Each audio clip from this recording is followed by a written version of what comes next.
100 years ago, in the most deprived part of the East End. A special place was built by a man from a world away. On the same land where the Olympics will be staged in 2012. The Eton Manor Boys Club was a place where dreams could come true. One boy dreamt of winning Olympic gold. His dream came true.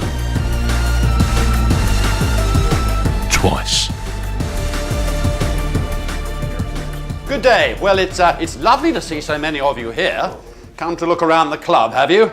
Well, I'm sure our boys will put on a good show for you. Yes, it's a damn fine place, all in all. The Eton Manor Boys Club. A touch of Eton class mixed with true East End spirit.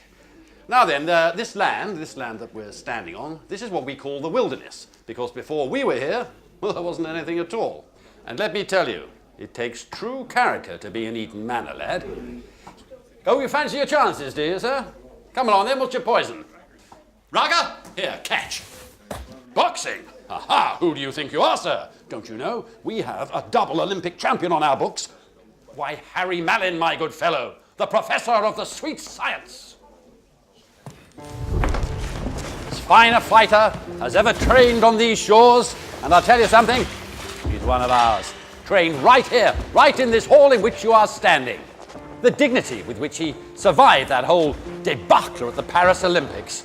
I mean, how could the referee have missed such a blatant piece of foul play? Anyway, Harry did what any decent Englishman would do. He shook his opponent's hand and left the ring with his head held high.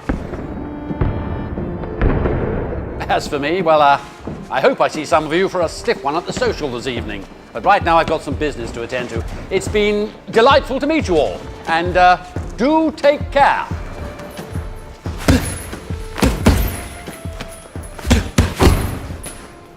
Evening all. Constable Henry William Mellin's the name. Harry the boxer. Harry the Olympic champion. It's a great sport, boxing. It truly is. Reveals a man's true character. Greatest day of my life?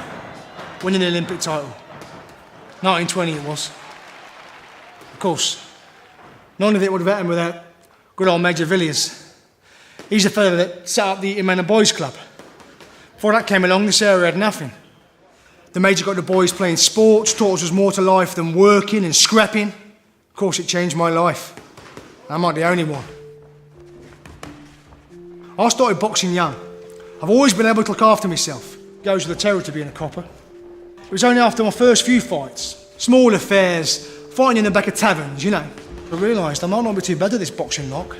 So I kept fighting, and I kept winning, and winning, and winning. Never lost a single match. Lucky, I guess.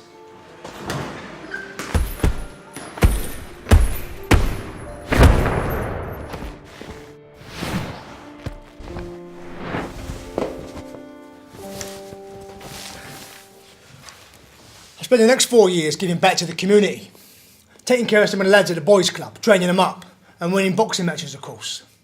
When the Paris Olympics came around in 1924, I was raring to get out there and defend my title. Roger Browse was his name. A Frenchman. As ugly a fellow as you're ever likely to see. The Paris crowd was wild, absolutely wild, supporting him. I couldn't hear myself think. Got through the first round. Pretty even all in all. In the next round, I weren't so lucky.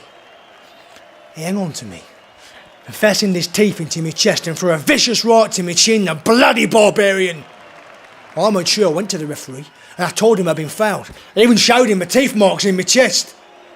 Didn't make the blindest bit of difference. They gave the fight to Browse. I lost. For the first time in my career. But didn't appeal. It's not proper, you know? You've got to be sportsmanlike about these things. The referee's word is final. It was only when we heard about another boxer, Argentinian he was. He said that Browse done the same thing to him. It was a serial biter.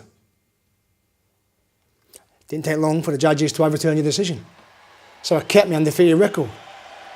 First time it's ever happened.